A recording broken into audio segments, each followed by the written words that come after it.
একটু আলোটা অ্যাডজাস্ট হতো।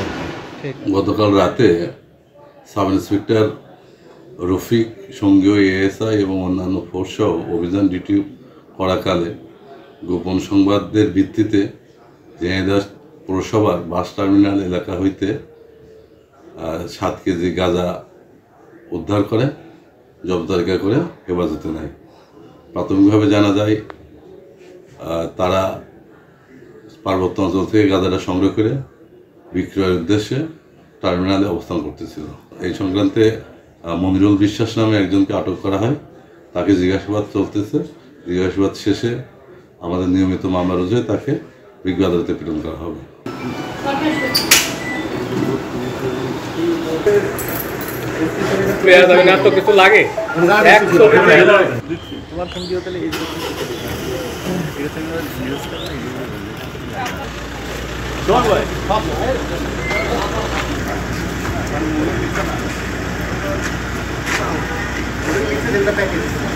নগদের কাছে সব গ্রাহকই প্রিয়, তাই তো সারা দেশে ক্যাশ আউট চার্জ সবচেয়ে কম।